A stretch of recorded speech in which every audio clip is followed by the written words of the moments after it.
ఉన్న బంగారాన్ని విడిపించి ఆ రోజు ఆన్లైన్ రేటుకే మేము కొంటాం. Sharma gold company.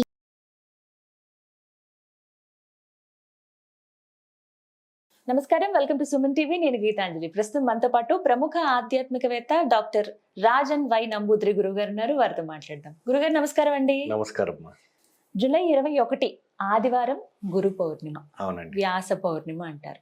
ఆ రోజు విశిష్టత తెలియచేయండి. అసలు ఇంట్లో ఉన్న వాళ్లే కావచ్చు, సాధారణంగా మేము ఎటువంటి నియమాలు ఆ రోజు ఆచరించాలి, ఏ దైవాన్ని పూజించాలి, ఎలా అసలు ఉండాలి, ఈ నియమాల గురించి వివరించండి. తప్పకుండా. ముందుగా శ్రీ మహాగణపతి దేవతవ్య నమః. చూసే వీక్షబంధులకి నమస్కారం. గురు పౌర్ణమి రోజున అందరు కూడా చూసే వీక్షబంధులకి అందరికీ శుభాకాంక్షలు. ఇది గురు పౌర్ణమి ఏమిటి அப்படின்னா, ఎవరైనా కూడా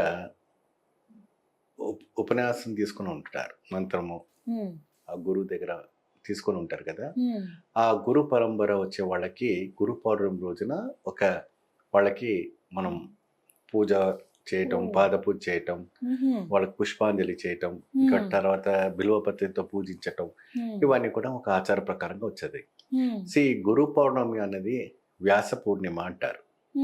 అంటే వ్యాసుడు ఆ రోజే మహాభారతాన్ని లిఖించారని, ఆ రోజే పౌర్ణమి రోజు వరకు, అంటే ఎప్పుడైతే కూడా మళ్ళా వచ్చే పౌర్ణమి వరకు పూర్తి చేసి ఇవ్వటం కానీ చేయటం కానీ చేశారు. కానీ వ్యాస పూర్ణిమ రోజు వ్యాసుడికి చక్కగా బ్రహ్మాండమైన ఒక పూజ చేసి, ఆయన ఒక అష్టోత్తరం కానీ, ఆయన ఒక శ్లోకాలు కానీ, ఆయనతో అభిషేకాలు అవన్నీ కార్యక్రమాలని చేస్తారు. అదే విధానంగా దత్తాపీఠం పరంపర అని ఒకటి ఉంటుందండి. దత్తాత్రేయ ఒక పరంపర పీఠ వాళ్ళు కూడాను స్వామి వారికి ఎంతో మంది అవధూతలు. ఆ అవధూతలు ఎలా అంటే దేన్ని కూడా ఏది ఆశించారు వాళ్ళు.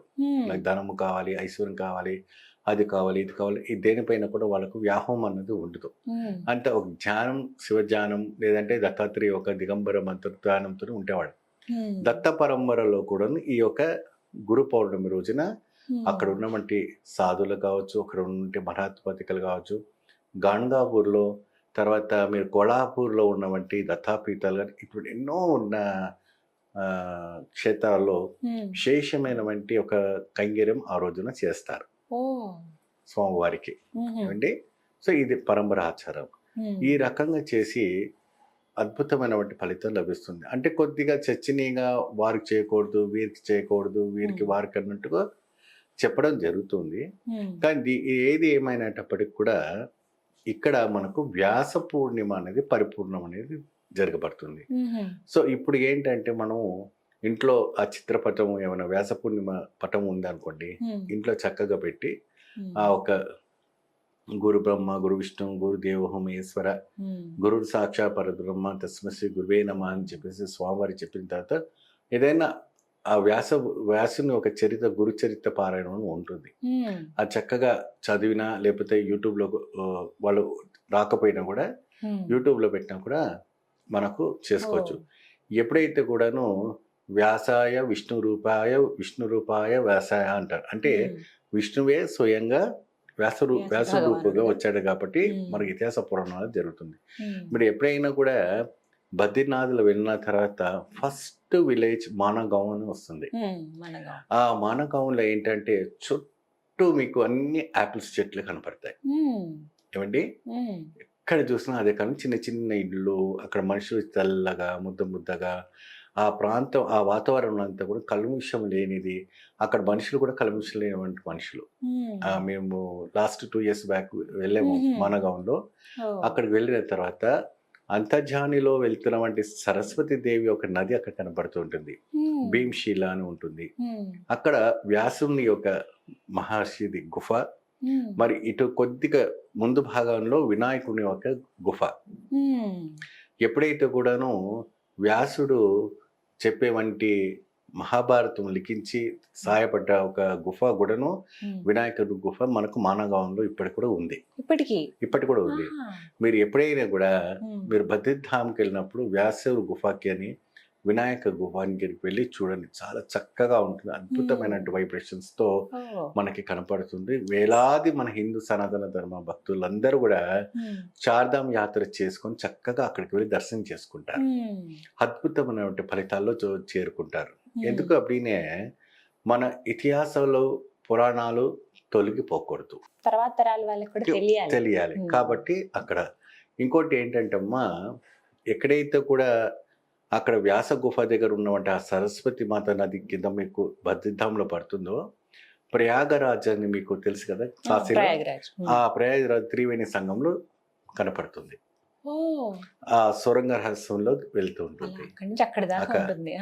తర్వాత మనకి ఇక్కడ నందకము నది అని ఒకటి ఉంటుంది, మందాకిని నది అని ఒకటి వస్తుంది, అనేక మన మధ్యలో గంగా నది వస్తుంది, విష్ణు ప్రయాగ వస్తుంది, అనేక రకమైనటువంటి వస్తుంటుంది. అక్కడ అగత్యర్ అని మహర్షి అని ఉంటారు. అగత్యర్ గురించి తెలుసు కదా మీకు. ఆయన మహాకవి, మహాజ్ఞాని. ఆయన సుబ్రహ్మణ్యేశ్వర స్వామి స్వయముగా నీవు చిరంజీవిగా ఉండని చెప్పినటువంటి మహా అద్భుతమైనటువంటి అగత్య మహర్షి. ఆయన మఠము కూడాను మీకు గుప్త కాశీ దగ్గరకు మీకు కనపడుతుంది. అక్కడ అగత్య నగరం కూడా అంటుంటారు. అంటే ఆ గుప్త కాశీ దగ్గర నుంచే లెఫ్ట్ సైడ్ వెళ్తే బద్రీధామ్ వెళ్తారు, రైట్ సైడ్ వెళ్తే కేదార్ధామ్కి వెళ్తారు. మధ్యలో ఆ స్వామివారి ఆశ్రమం ఉంటుంది. రోజు సాయంత్రం అక్కడ భోగ్ బండారం నడుస్తుంది. భోగ్ బండారం అంటే ఏంటంటే సాధులకి బండారు పెడుతుంటారు. కాబట్టి అక్కడ పైసలు డబ్బులు ఎవరు తీసుకోరు. మనం ఏం చేస్తాం అప్పుడే, అక్కడ వెళ్ళే భక్తులు అక్కడ దగ్గర ఉన్నటువంటి షాపులో ఒక 10 kgs రైస్ కానీ, 10 kgs కందులు కానీ, లేదంటే వెజిటేబుల్స్ కనుక్కొని అక్కడ బాక్స్ పెడతారు. అన్ని పెద్ద పెద్ద బాక్సులు ఉంటాయి. మీ ఇష్టమైన వెజిటేబుల్స్ అని ఒక దాంట్లో వేయండి, బియ్యం అంతా ఒక దాంట్లో వేయండి. వాళ్ళు ఆ ఒక పదార్థాన్ని తీసి అక్కడ ప్రతిరోజు కూడా ఎక్కడి నుంచో వచ్చేవంటి సాధులకి ఆ అగత్య మహర్షి వంటి ఆశ్రమంలో ఇవన్నీ భోజనం చేస్తుంటారు. ఈ గురు పౌర్ణమి రోజు నుంచి పరంబరలో వచ్చేవంటి వీరు ఒక అగత్యులు. ఇటువంటి మహర్షులు మన భారతాన్ని, మన భారత భూమిని, ఈ దేవతని, ఈ గ్రంథాలని అన్నిటికున్నాను పవర్ఫుల్ గా వీళ్ళు కాపాడేటువంటి వ్యక్తులు, కాపాడుతున్నారు కూడా నిరంతరంగా. వీళ్ళు గురు పౌర్ణమి రోజు అసలు పూజించవలసింది వీళ్ళని. సో ఈ రకంగా వాళ్ళని మనం గుర్తించి వాళ్ళని చక్కగా మనం పూజ చేసుకుంటే అద్భుత ఫలితం వస్తుంది, మహాజ్ఞానం వస్తుంది. అగత్యని పూజించడం వల్ల అతీత శక్తి పెరుగుతుంది. పిల్లలకి చదువురాని వాళ్ళకు చదువు పెరుగుతుంది.